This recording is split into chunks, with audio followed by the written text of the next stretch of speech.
Yeah. Tumetembea umbali mrefu sana kumfata mtaalamu. Mtaalamu, habari yako? Nzuri kabisa. Mtaalamu, kwa nini hivi waganga mnapenda sana kuja mapolini kuishi kwenye sehemu kama hizi? Hii ni kwa sababu mizimu ndio inatupangia sehemu ya kukaa. Na sasa wale waganga ambao wanakuwa mjini? Inategemeana na wao, wanaweza kawa wamepangiwa kukaa mazingira hayo na sisi tukawa tumepangiwa kukaa mazingira haya. Tuko tofauti. Aha. Sawa. Ulikuwa ni utangulizi, lakini kubwa kabisa ni kushukuru mtaalamu kwa kutukupokea, kwa sababu tumekuta unamhudumia mtu lakini ukasema utupe heshima kwa sababu sisi tumetoka mbali, tumalizane na wewe ili ukaende kuwahudumia hao wateja. Tunashukuru. Karibu sana. Karibu sana. Asante. Sasa mtaalamu bwana, kikubwa ambacho, kwa sababu najua watazamaji wanakufahamu, walio wengi wanakufahamu kwenye chaneli hii kwa sababu tayari ulisha kuwepo na tayari tumeshafanya mahojiano mara 2-3. Sasa ambacho kimetuleta mtaalamu, tunataka kujua jinsi ya utajiri unavyopatikana, kwa sababu kuna tatizo ambalo au kuna jambo ambalo limejitokeza, wengi wanahusisha jambo hilo na uchawi. Sasa tulitaka kujua mtaalamu, unajua labda mali zinavyotolewa, yani mali za mizimu? Lazima nijue kwa sababu mtu anakuja hapa anaomba labda kupata utajiri kupitia mizimu na anaopata. Sawa. Sasa mtaalamu, kuna mama ambaye hakumlea binti yake kwa muda mrefu, yani akiwa na miezi 4 alienda kumtelekeza kwa baba yake, akaondoka akaenda mbali kwenda kutafuta maisha.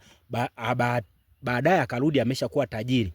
Sasa amekuja kutoa zawadi kwa binti yake ili amrudie, binti yake amekataa, kampa zawadi ya gari. Sasa hilo sio kubwa mtaalamu, ni kwamba mama yule amezua gumzo mtaani, wanasema ni mshirikina, mali zake ni za kichawi. Sasa kuna uhusiano wa mali na yeye, kwamba wanasema kwamba ana pesa lakini kwa nini hawi na muonekano wa pesa, yani anavaa vibaya, kiufupi anavaa vibaya, anafanyaje? Je, kwenye upande wa mali masharti huwa yanakuwaje, kwamba na huyu mama ukiangalia kwa nilivyokuelekeza inawezekana ikawa ni mali zake za kichawi? Uhusiano wa muonekano na mali zinazotokana na mizimu vio vina uhusiano pia, ipo. Kwamba unaweza ukapewa mali lakini mizimu ikakupangia masharti ya kwamba usiwe una muonekano huo unaotaka wewe. Ndio.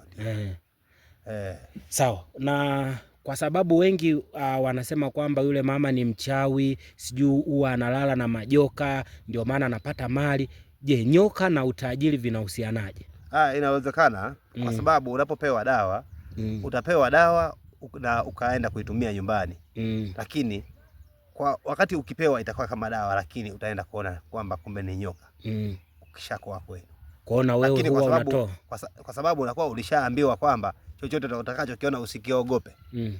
Basi unakuwa unavumilia tu hivi.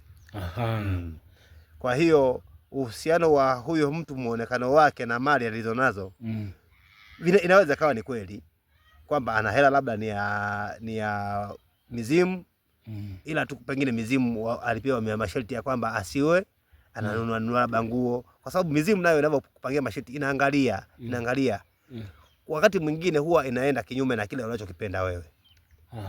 Inaenda kinyume na unachokipenda wewe kwa sababu utaanza kutumia vibaya ile hela kwa sababu ya vile vitu unavyovipenda. Kwa hiyo inaanza kuzuia kwenye vitu unavyovipenda. Mfano inajua kabisa kwamba wewe unapenda sana kuvaa sana, itakuzuia kununua nguo au kupendeza. Sasa raha ya hiyo pesa inakuwa wapi? Raha ipo kwa sababu kuna wakati mwingine akihitaji kuitumia anaenda naomba kwa mizimu, yenyewe inamruhusu kwamba sasa tumia hiki kitu ulichokiomba kitumie, inakuruhusu. Kwa hiyo na wewe mtaalamu Mzee Mlila umeshawasaidia wengi? Nimeshawasaidia wengi sana. Cha kumsingi tu mtu akifuata masharti inamsaidia. Labda mtaalamu, unaweza ukatuambia labda masharti kwamba yanakuaje mtu awe tajiri? Na wewe unataka kuwa tajiri? Labda sasa, kwa sababu kwa leo umekuja kwa ajili ya huduma hii ya kuzungumza na mimi, uje kwa ajili ya kutaka huduma, sio kwa ajili ya kuzungumza. Kwa hiyo kama nikija utaniambia hayo masharti? Nitakwambia kulingana na tutakachokuwa tumeambiwa na mizimu, kwa sababu mizimu inatoa majibu kulingana na mteja aliyekuja. Kila mteja anakuwa na majibu yake tofauti.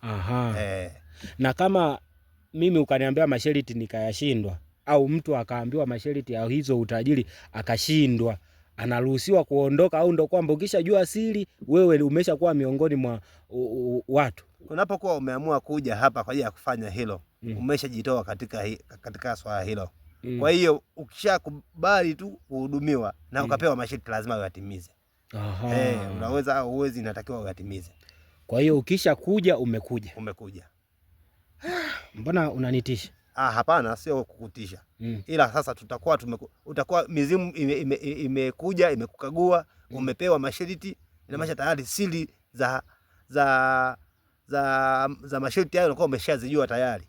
Inamaanisha utaanza kuwatangaza na wenzio ambao tayari unajua kabisa kulingana na masharti niliyoshindwa haya, fulani ndo anatumia hela ya mfumo huu. Mtazamaji, haya ni mambo mazito ambayo anayasema mtaalamu Mlila hapa, lakini kubwa zaidi ni kukumbushe wewe ambaye bado hujasubscribe, chini ya video hii utaona maneno yaliyoandikwa subscribe, utabonyeza kisha utabonyeza alama ya kengele. Sasa mtaalamu, kuna lingine kwamba wengine wanadai kwamba ile zawadi ambayo anataka kuitoa kwa mwanae, kwa binti yake, ni kwamba imeambatana na kafara. Je, kunakuwa na kafara ambazo mtu anampa kama zawadi alafu inakuwa ni kafara ndani yake? Ndio. Inakuwaje? Muda mwingine zinaambatana hivyo, lakini kwa wakati mwingine inaweza ikawa ni zawadi ya kawaida. Kwamba kama zawadi ya kawaida inamaanisha yule mtu anapompa mtu mwingine zawadi, lazima aombe kwa mizimu.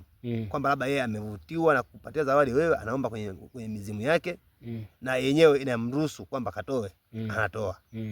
Hiyo inakuwa haina uhusiano na kafara.